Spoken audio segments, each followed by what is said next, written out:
Bonjour, mon nom est Lina Audy. Bienvenue à l'émission Mon profil santé. Notre invitée cette semaine est Mme Sylvie Ménard, naturothérapeute. Nous avons aussi la chronique santé avec Marie-Lise Pelletier, ainsi que nos segments exercices avec la technique Henri Nadeau. Restez donc avec nous pour notre première invitée.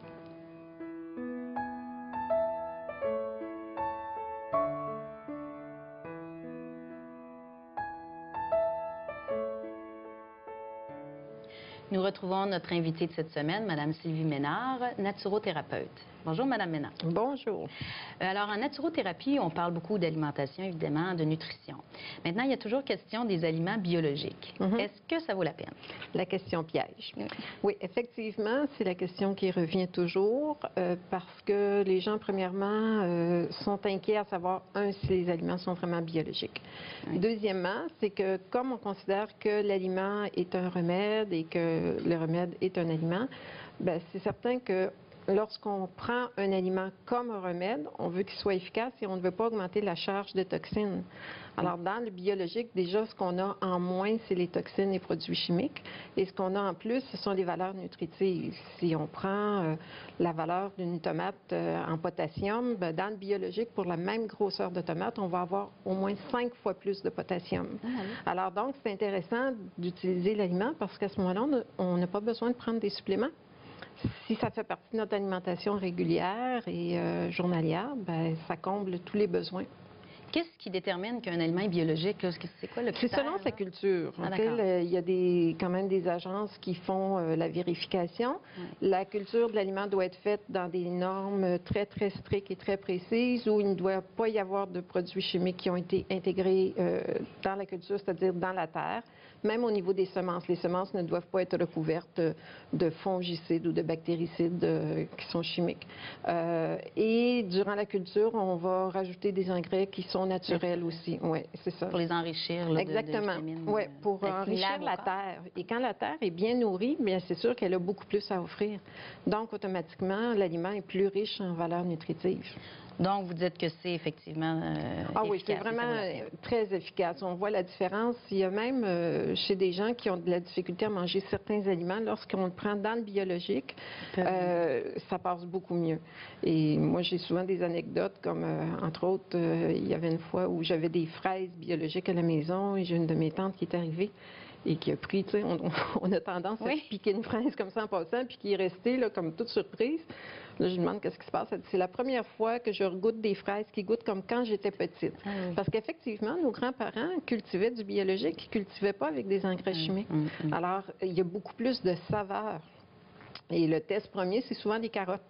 On va acheter des carottes bio, on achète des carottes ordinaires, on fait un jus de carotte. Il y en a un qui est amer et il y en a un qui est sucré. Alors, c'est vraiment au niveau de la saveur. Non seulement au goût, mais à la valeur nutritive. Au niveau de la valeur nutritive. Également. Moi, je m'en sers beaucoup. C'est sûr que je me sers beaucoup des aliments pour, justement, aider les organes qui sont en difficulté. Donc, tant qu'à en manger, on va manger plutôt de la qualité que de la quantité. Bien sûr. C'est ça. Étant donné que c'est le printemps, on entend souvent parler des cures. Est-ce que c'est quelque chose qui est recommandable? J'ai une approche un petit peu différente de plusieurs naturopathes ou naturothérapeutes sur la question. C'est que, premièrement, moi, je considère qu'on n'est pas sale. Et que les cures doivent être faites et on les encourage uniquement pour donner un repos au corps, pour permettre une élimination supplémentaire. Parce que le corps se fatigue beaucoup. On sait que la fonction de digestion est la fonction qui demande le plus d'énergie. Alors, c'est ce qui nous coûte le plus cher en énergie. Et les cures, j'essaie toujours d'y aller d'une façon très simple, mais toujours en tenant compte que l'alimentation doit être aussi modifiée. Ça ne donne rien de prendre des plantes qui vont purger, qui vont drainer, si je garde la même alimentation. On devrait toujours faire au moins un régime très, très léger pendant une cure et se reposer beaucoup pour justement permettre au corps de faire son grand ménage. Là, et bien sûr, on boit beaucoup d'eau. J'ai un petit truc qui est simple. Au printemps, là, ça arrive, c'est juste dans le bon moment. C'est la cure d'eau d'érable. C'est presque gratuit. La plupart du temps, les gens offrent l'eau d'érable. Ils disent pas, bon, ben, je vais vous charger pour ça. Et l'eau d'érable est très, très, très riche en minéraux. OK? C'est légèrement laxatif, légèrement diurétique. Alors, ça aide à drainer.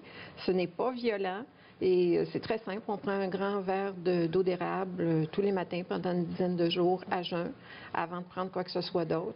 Et ça aide énormément. Et puis moi, je me dis, s'il y a suffisamment d'énergie aussi au niveau vibratoire, au niveau...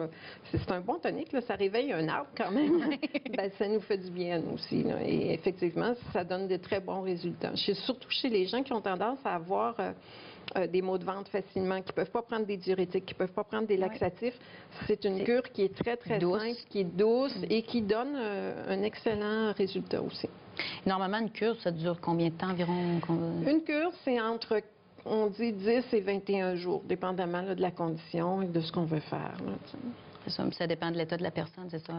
C'est ça. Il faut tenir toujours compte de la vitalité de la personne. Parce que si vous êtes épuisé, je pense pas que vous allez me trouver drôle la journée, je vais vous demander de faire du grand ménage.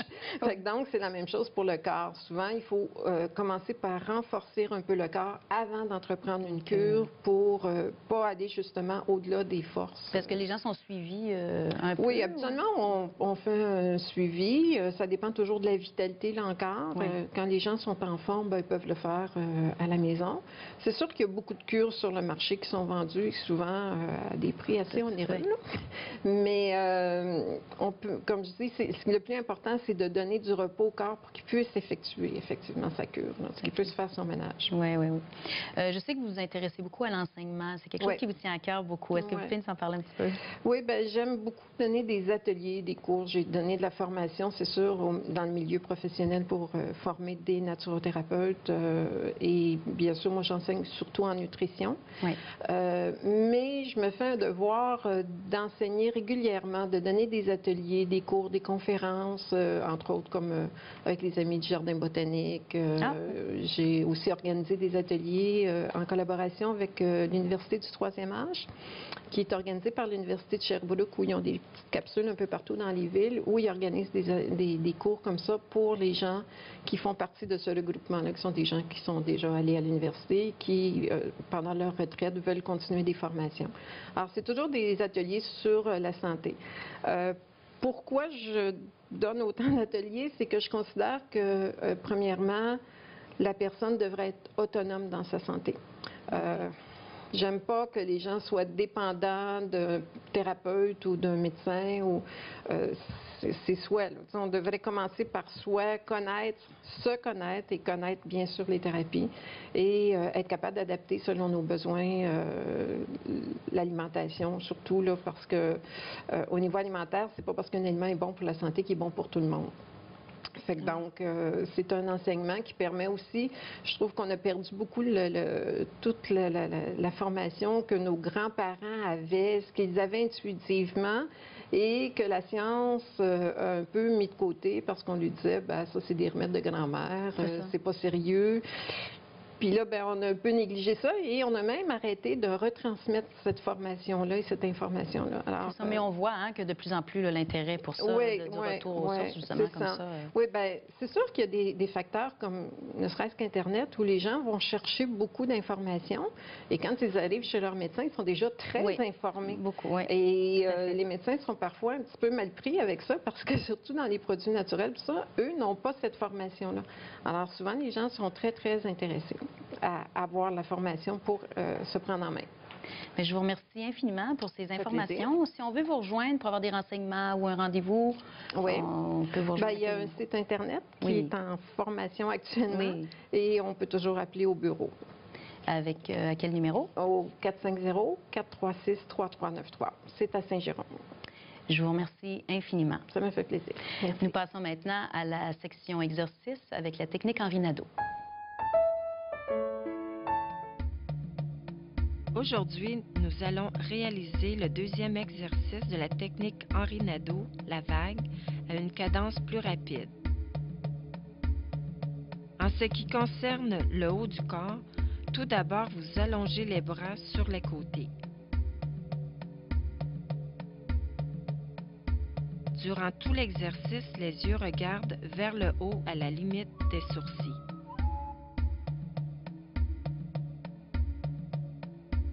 La tête suit le mouvement des épaules.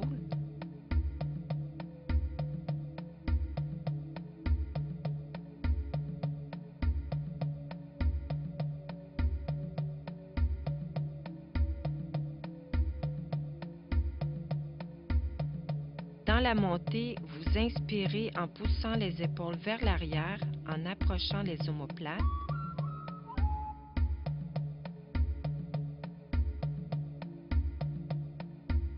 Vous entrez le ventre vers l'intérieur, le thorax se bombe, le bassin bascule légèrement vers l'arrière et la tête se redresse vers le haut.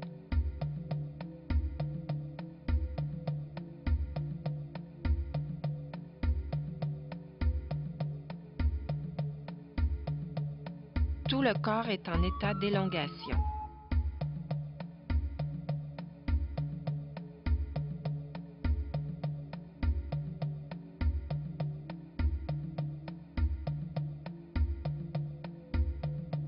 En ce qui concerne le bas du corps, placez d'abord les deux jambes dans la position de départ en ayant les deux genoux fléchis.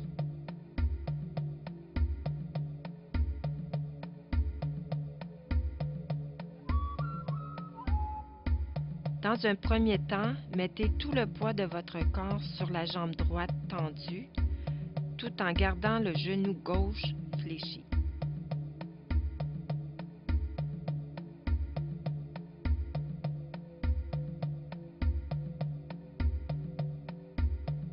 Dans un deuxième temps, vous transférez le poids du corps sur la jambe gauche qui devient tendue et vous fléchissez le genou droit au même moment.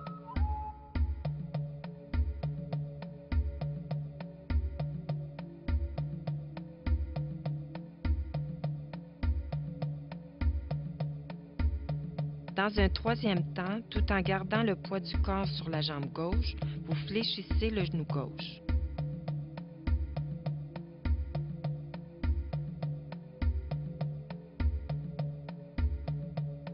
Enfin, dans un quatrième temps, vous transférez le poids du corps sur la jambe droite fléchie. Le mouvement de la vague redonne de la mobilité à la colonne et rétablit graduellement les courbes naturelles du dos.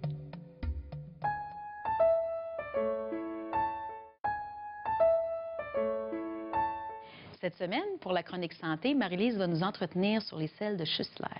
Bonjour Marie-Lise. Bonjour. Est-ce que tu peux nous parler un peu des selles de Schussler? Oui. C'est dur un peu de prononciation, je sais que c'est pas facile. Premièrement, c'est une de mes passions. J'ai écrit un livre sur le sujet. C'est vrai. Oui, à un moment donné, j'étais passionnée par les selles de Schussler. On m'a demandé de donner un cours dans une école sur les selles parce qu'il n'y a pas beaucoup de choses qui sont données comme information. Fait que j'ai commencé à m'intéresser d'autant plus sur le sujet. Puis, ça vient d'un médecin allemand, Dr. Schussler. Puis, il s'est aperçu à un moment donné que les maladies viennent sur le fait du manque ou du trop dans les sels minéraux. Dans notre corps, il y a 12 sels minéraux, du calcium, du fluor, du fer, du magnésium. Puis il s'est aperçu que si nous manque de calcium, on fait de l'ostéoporose. Si on en a trop, on fait des dépôts calcaires. Fait que lui, toute sa vie, tous les patients qu'il avait, il les traitait avec seulement 12 remèdes. Puis lui, c'était juste ça. C'était, t'as un problème, puis quand t'as un problème, ton corps te le dit par un symptôme. Fait que ton nez coule comme de l'eau, ça te prend le remède qui s'occupe de l'équilibre de l'eau. Tu as un problème avec le calcium, ça te prend... C'était uniquement ça. Fait que c'est quand même intéressant. On recule, on est là, 210 ans en arrière, là. Mais c'est très connu, les selles de Schussler, dans plein de pays dans le monde, ici aussi, mais on n'est pas porté à s'en servir. Non. Puis, si on connaît les 12, puis on a les 12 à la maison, on peut faire tout. Mal de cœur, congestion, mal aux jambes, des crampes, des spasmes. Puis chacun a une spécificité vraiment intéressante. Puis c'est ce que je vais vous parler rapidement aujourd'hui. Mais moi, je conseille à tous les gens d'aller sur Internet puis aller voir l'information plus loin, ceux qui s'intéressent. Mais ça se trouve dans les magasins, puis c'est très abordable, c'est bon, c'est pas compliqué, puis c'est vraiment le manque. Donc, on va commencer. C'est ça, il y a le sel numéro 1 qui est pour l'élasticité que tu parles. Puis quand on dit le sel numéro 1, l'élasticité, c'est si j'ai besoin, exemple, d'élasticité, ça veut dire que j'ai des problèmes de varices. Les varices, ça veut dire que ta veine est trop élastique. Mais à ce moment-là, on va prendre le sel de Schussler numéro 1. Si j'ai besoin que ma peau soit pas trop élastique, je vais travailler avec S1. Mais c'est le sel de Schussler numéro 1, c'est un sel que je recommande pour les femmes qui veulent pas avoir une peau trop pas assez élastique. Ah, d'accord. C'est ça. Dans le fond, c'est le relâchement. D'accord. L'élasticité, quelqu'un qui fait quand on accouche des vergetures, c'est ta peau qui est pas assez Manque élastique. d'élasticité, oui. Si on le prend pendant la grossesse, on ne fait pas de vergetures. Combien de patientes que j'ai souffert des vergetures à cause du sel de chat numéro 1? Le sel numéro 2 est pour le tonus. Dans la même ordre d'idée, c'est le deuxième que je prends régulièrement. C'est vrai? Parce que ça donne du tonus. D'accord. Donc, ça nous donne du tonus, mais ça peut être l'adolescent que je vois qui se tient la même. Oui. Là, je regarde, je me sens que j'aimerais ça du tonus. Juste donner le sel de chat numéro 2, qui est du calcium, du phosphore en dilution homéopathique, et on rééquilibre le tonus. Donc, encore là, c'est encore bon pour les varices, c'est encore bon pour la peau. Quand j'ai besoin de me donner du tonus, c'est merveilleux. La personne qui maigrit trop puis que sa peau est molle, donne-moi du tonus, c'est le chelan numéro 2. Est-ce que c'est juste au niveau physique ou c'est au niveau... Tous les niveaux. Tous les niveaux, pour vrai. Quelqu'un qui trouve que, voyons, il me semble qu'il manque de C'est vrai, tonus, oui.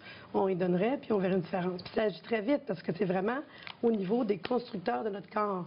On est dans les minéraux. On prend le corps humain d'une personne, on le fait brûler, il y a des cendres. Dans les cendres, on les analyse, il y a 12 minéraux. C'est Oui. notre structure. C'est pas plus compliqué que ça, là. Le numéro 3, c'est celui qui purifie et nettoie.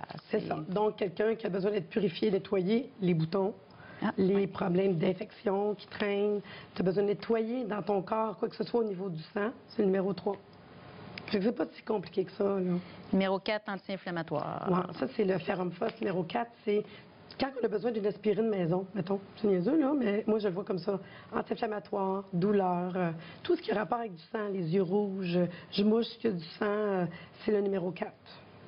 Le numéro 5, c'est congestion. C'est Parle-nous ça. un petit peu. Le numéro 5, c'est calimure. C'est un remède qui s'occupe de, comme moi, ce que je leur donne le plus souvent, c'est les gens, les enfants, surtout qui ont besoin de petits drains pour les oreilles, Oui. pour pas faire d'otite, des otites à répétition. C'est le deuxième stade des maladies aussi, le calimure. Donc, tu as un rhume, tu commences à pas filer. Le deuxième stade, tu vas moucher, mais comme transparent, épais. Mais c'est la couleur du numéro 5. Fait que quelqu'un qui mouche, que c'est épais, quelqu'un qui crache, que c'est épais, transparent, c'est le numéro 5. Quand c'est un peu plus avancé, là, la Oui, maladie. c'est là. pas le début, mais le milieu. Puis si on le prend tout de suite, on peut casser. Exactement là. Mais ce que j'aime le plus souvent, c'est ceux qui ont des rhumes à répétition, des otites à répétition. Lui, il est merveilleux. Le sel numéro 6, c'est pour la nervosité, les maux de Le tête. 6, c'est kalium phos, c'est mémoire, concentration, puis tout ce qui touche à la tête. Mais on parle de califos, c'est du potassium et du phosphore. Ah, d'accord. Fait que la concentration, la mémoire, tout ce qui a rapport à nerveux. Donc, des maux de tête nerveux, de l'asthme nerveux, une toux nerveuse. Dès qu'on touche au système nerveux, c'est le seul dans toutes les 12 qui s'occupe du système nerveux. Le numéro 7, c'est marqué vert jaune. Tu veux C'est ça. dire? Oui. C'est Numéro comme- 7, c'est parce que c'est la couleur qui nous aide. C'est encore là le troisième stade. Quand on est rendu encore dans un plus rhume, avancé. là, que tu es vraiment infecté, Hein. quelqu'un qui fait, tantôt je parlais de purifier avec le numéro 3, mais lui, celui que tu parles, c'est celui qui s'occupe vraiment de « je suis infecté ». Fait que les gros boutons acnéiques, quelqu'un qui a un problème d'une plaie qui est infectée, j'ai un rhume, je suis en train de moucher, je suis vraiment infecté, je tousse, je suis infecté, j'irai avec ce remède-là. Des trucs comme des furoncles ou des choses comme ça. Oui, exactement. Des panaries, quand c'est bien infecté, c'est celui que je conseillerais. Le sel numéro 8, c'est pour les spasmes et les crampes. Le numéro 8, c'est magnésiophos. Fait que c'est du magnésium et du phosphore. Les spasmes, les crampes. Ça, ce que ça veut dire, c'est dès que quelqu'un a un tic, syndrome de Tourette, ou juste une petite tic, ou une crampe dans les jambes toutes les nuits, ou dans le jour, ou j'ai tendance à être crampée, ou quelqu'un va me dire, je fais des syndromes menstruels, puis qu'est-ce que ça te fait? J'ai mal, c'est comme une crampe. C'est le remède de crampe et de spasme. C'est vraiment les symptômes que le corps nous parle. Je le sais qu'on énumère, puis qu'on dit numéro 1, c'est ça, numéro 2, Ouais. c'est ça. Il y en a 12. On est presque rendu aux 12. Mais sachez que je vais écouter la personne, c'est quoi ton symptôme, puis c'est ça qui va m'aider. Juste écouter qu'est-ce que son corps est dit. Fait que celui-là, c'est pour les spasmes et les crampes. C'est le numéro 9 pour l'équilibre de l'eau. Natrum muriaticum, dans le fond, c'est du sel de mer. Ah, d'accord. C'est le remède de l'eau dans notre corps. Donc, quelqu'un qui va me dire, je mange de la soupe, puis mon nez coule comme de l'eau. Les allergies. Quelqu'un que les yeux coulent comme de l'eau tout le temps. Puis quand on dit l'équilibre dans l'eau, c'est aussi, j'ai trop la bouche sèche, j'ai les yeux secs, parce qu'il équilibre l'eau. Fait que quelqu'un qui me dit j'ai le nez sec, il n'y a pas assez d'eau ou trop d'eau, fait que l'humidité dans le corps, il va travailler ça aussi. Fait que l'humidité, trop d'eau, c'est vraiment à ce niveau-là qu'on travaille avec Natrum muriaticum. OK. Le sel numéro 11, c'est pour le foie, mais il y a aussi une question d'eau. Oui, aussi, mais ouais. différent. Le sel numéro 11, c'est le natrum sulf. Fait que ça aussi, on est un sel avec du natrum. Puis lui, c'est trop plein d'eau. Fait que quelqu'un qui fait de la rétention. Là, on le retient, on le donne plus, là. Fait que quelqu'un qui retient. Puis en plus, c'est un remède qui travaille le foie. Mais normalement, quelqu'un qui va faire des problèmes de foie, c'est ça, il va finir le foie gros, gonflé. Ouais. Puis ce qu'on veut, c'est qu'il dégonfle. Fait que quand on a trop d'édème, trop d'enflure, c'est le natrum sulf. Et le dernier, le 12, ça... La silice. Le numéro 12, c'est tout ce qui est... c'est la silice, fait que dans le fond, les cheveux, les ongles, la peau. Fait que nous, les femmes, le numéro 1, le numéro 2, puis le dernier 12, c'est merveilleux. Fait que la peau, les fanères, puis en plus, il aide à éliminer. Donc, quelqu'un qui fait une petite écharde, puis qui veut la faire sortir, tu prends le remède, ça va faire sortir l'écharde. Puis vu que ça fait éliminer, quelqu'un qui fait un abcès, merveilleux pour les abcès. Les abcès dentaires, des un yeux, abcès, n'importe où. Ça fait éliminer le pas bon, en fait, là. OK, c'est comme les toxines. Oui, c'est ça élimine les toxines, mais différemment des autres. C'est vraiment quelqu'un qui a quelque chose de chronique. Fait que, admettons on a vu tantôt d'autres remèdes, mais que tu as une sinusite, mais c'est chronique. Ah oui. Ça coule tout le temps, tout le temps, tout le temps. Bien, à ce moment-là, c'est le remède pour tout ce qui est chronique dans les écoulements. Moi, j'ai vu que les noms étaient plutôt compliqués. Est-ce que si je vais demander le sel numéro 1, si j'ai pris en note là, à quoi ça servait, est-ce qu'on va me comprendre ou je dois absolument avoir le nom scientifique? Non, ils vont tout comprendre. Si on dit le sel numéro 1, ils vont comprendre qu'est-ce que ça veut dire. D'accord. Les sels de Schussler. C'est des petits comprimés. C'est pas dur à prendre. Puis c'est sucré, puis ça se prend bien. Bon, mais c'est très bien. Je te remercie beaucoup. Merci. Nous passons maintenant à notre segment exercice de la technique Henri Nadeau. Bonjour. Aujourd'hui, nous sommes avec Michel. Il va nous parler de la technique Henri Nadeau. Bonjour Michel. Bonjour Diane. Bonjour. Ça fait combien de temps que tu pratiques la technique Henri Nadeau? La technique Henri Nadeau, comme terme, là, avant que tu m'expliques ce que c'était, moi ça fait peut-être 30 ans ou plus que je fais des similaires à ça, mais là, quand tu m'as expliqué que la technique Nadeau fait ci ou ça, là, j'ai dit, ben, ça rentre exactement avec qu'est-ce que je crois qui peut vraiment être utile. Et alors là, je le pratique assez souvent, disons. Là, si, OK. Puis en quelle situation que tu la pratiques? Si je me sens, parce que je suis une personne assez active, là, disons, puis si je suis sur l'ordinateur pour un bout de temps, là, je viens comme une tension des fois dans les muscles. J'essaie d'être pas être stressé dans ma vie, mais des fois quand même être toujours dans la même position. Là, je m'en sers pour relaxer, puis ça va beaucoup de bien. Et puis, est-ce qu'il y a d'autres situations que tu la pratiques? Bien, n'importe quel temps que je me sens, tu sais, sous une certaine tension, là, comme je l'ai dit, j'essaie d'éviter le stress, mais des fois, on ne peut pas tout éviter. C'est juste de le contrôler, s'en servir comme quelque chose de positif. Et en me servant de ces exercices Henri Nadeau, ben, là, je trouve que ça fait du bien, puis ça me relaxe. Puis quand je suis en pleine nature, puis je passe beaucoup de temps dans la nature, comme vous savez, ça me fait du bien. C'est utile. Et puis dans la nature, c'est à quel moment, à quel endroit? Des fois, après une journée, comme une de mes expéditions, je suis parti de Montréal jusqu'à Terre-Neuve en suivant le Saint-Laurent. Alors, ça brasse pas mal, puis le soir, là, tu débarques, puis la terre est comme en mouvement, pareil comme j'étais encore en canot. Alors là, ça aide à me concentrer, puis me grounder, puis être plus relax. Je te remercie de nous avoir partagé ton expérience. Ah, ça m'a fait plaisir, puis merci de m'avoir montré un peu des techniques dans les nadeaux, puis je trouve que pour moi, c'est quelque chose de bien serviable. Et je vais continuer à m'en servir. Merci beaucoup. Nous remercions nos invités de cette semaine, Mme Sylvie Ménard, naturothérapeute, et notre chroniqueuse santé, Marie-Lise Pelletier. Si vous avez des questions ou des commentaires au sujet de cette émission, vous pouvez nous téléphoner ou encore nous écrire à l'adresse apparaissant au bas de l'écran. Nous nous retrouvons donc la semaine prochaine pour une autre émission, Mon profil santé. D'ici là, bonne santé.